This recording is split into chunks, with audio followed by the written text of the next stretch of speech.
Hey, what's going on, y'all? Coming to y'all from my YouTube channel, True Greatness.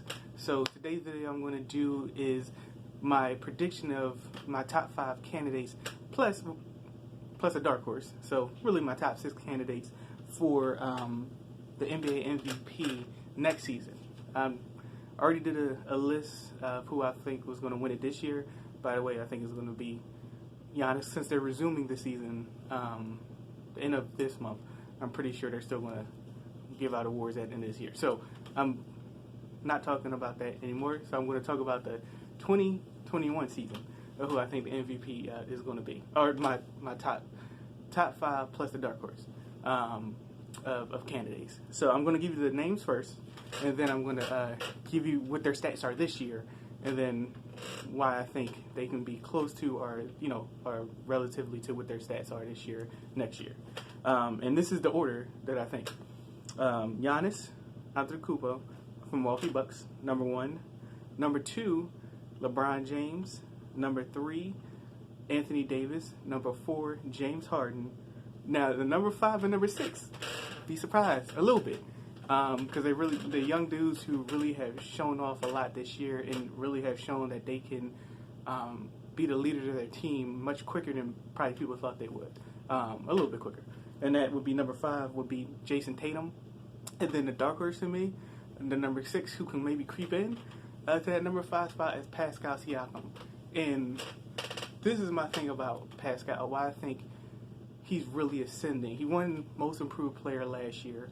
And Toronto, before Kawhi Leonard got there last year, was winning 50 games the last few seasons. Had a Coach of the Year in Dwayne Casey. So the thing they were missing was not getting over that hump.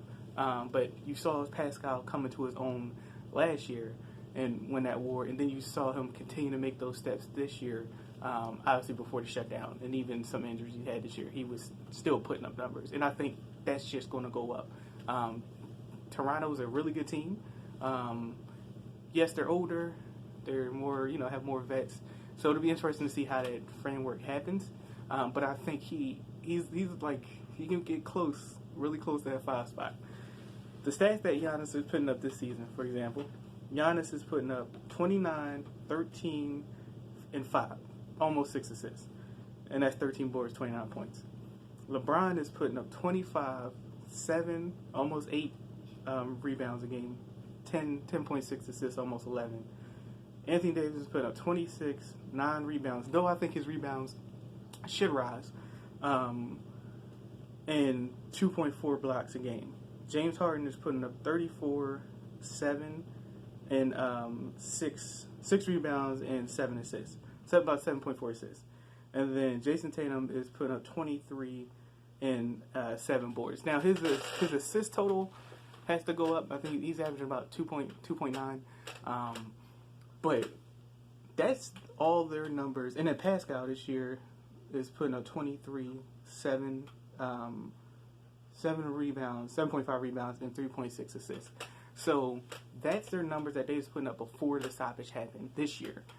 And especially Jason Tatum, he was actually putting up more than his average. He had like a nice 5 to 8 game stretch where he was averaging almost 30 a game.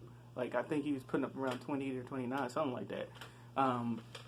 So those are the guys just for their stats that they're putting up this year, and what I think projecting, assuming that obviously no major injuries happen, assuming that they all stay relatively healthy, they're all going to put up around those numbers, if not more, and especially Giannis. And that's why I have Giannis as my number 1 guy. Now, granted, obviously he's not going to win the MVP every season, but then he has a big decision to make. This upcoming season, he could sign a Supermax deal, which would be like $240-something million if he stays with the Bucks, or he can test free agency, and he would get a little less.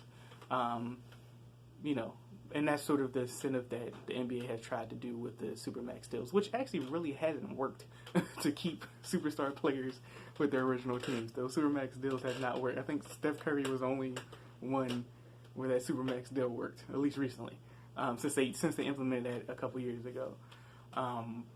But there's no reason for me to think that, especially the top four, that they're not going to average around those numbers. And then with Pascal and with Tatum and Pascal, they've showed this season that they're continuing to climb, which is interesting because Tatum kind of had a little bit of a rough up and down year last year in comparison to the great rookie year that he had. But this year you saw almost from day one, just it looked like that switch flipped, and that he really has taken that next step. So I think he's going to take another step. The only reason why I wouldn't put him over the other four, I don't think he's going to make, like, that would be a really huge step. Not saying he can't, but to put him over the other four that I mentioned, and Harden and Anthony Davis and LeBron and Giannis, who I think are going to put up comparable numbers again next year to what they had this year. Tatum would have to. He's going to make another step, I believe, next year, even more. But he would have to make a ginormous step to leap over those dudes next year, if they play anything like they played this year, again before they shut down. And the same thing with Pascal. I'm not going to put him yet in the top five. As I said, I got him like on the outside looking in, but very, very close. And with Tatum and Pascal, Boston and Toronto this year has, again before the stoppage, surprised some people. I think people thought both teams are going to take somewhat of a step back. Everybody still predicted them both of them being in playoffs, or at least most people did. But I don't think people expected them. Toronto, before the stoppage, had the third best record in the league, third or fourth best record in the league, and Boston, they were in the top 8 of overall records, not just conference records for either one. I'm talking about overall records, because they were at about 41 or 42 games, and Toronto was like at 46 or 47, I think, or maybe even 48, somewhere around that number, before the stoppage. So not only did their teams exceed expectations so far, I think people didn't realize how much they themselves as players were going to keep growing this fast, meaning Pascal and Jason. James Harden, Anthony Davis, LeBron, Giannis now, you expect that. And especially Anthony Davis. His whole issue was if he could ever stay healthy. And he, for the most part this season, has been healthy, and you see what happens when he's healthy. So I think as long as they stay healthy, they're always going to be in that conversation. And Giannis has, moved up in the past couple seasons even more so, where like you just expect him to be in the top 3 in the MVP candidacy. So that's who I'm thinking. Again, that's my top 6 for the 2021 season for the NBA next year, of who I feel is going to be leading the MVP race. Because in other things, I think all those teams are going to be good as well, are really good. The thing with Giannis, Chris Middleton has stepped up has stepped up the season even more as well, and has really, shown out in a couple games that Giannis didn't play, and the Bucks won.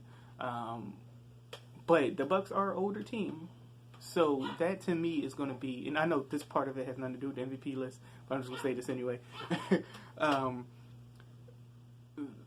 That is sort of the question for Giannis. Like, are they going to have enough around? Because the team is getting older. It's not like Boston is a relatively, younger squad. Toronto's sort of in a boat of Milwaukee. Really good teams. Obviously, Boston's in that range as well. Really good teams, but Toronto and Milwaukee are, overall are up there a little bit in age. So as far as the overall team, so the questions are, what's going to be around, their key guy. Because right now, what's around both of those guys, Giannis and Pascal, it's really good. But that's the question for Giannis even more so than Pascal. Because Pascal signed his contract. Though So nowadays, it almost doesn't matter to a certain extent. Contracts, players have gotten that power where if they want to leave and really strong arm a trade, even if they're under contract, that's much easier now than what it was even 5 years ago. And I had no issue with that at all. So, again, that had nothing to do with the MVP part of it, but I just wanted to throw that out there. And like I said, I think it is going to be interesting to see what Giannis does next year, because Supermax or free agency, we're going to see. But that's my top 6 MVP list. Let me know what y'all think. Who would y'all have in your top 5 for the 2021 season? Thank y'all again. Comment, share, subscribe, view. Let me know what y'all think. Like I said, who would y'all put in your list? And y'all have a blessed one. Peace.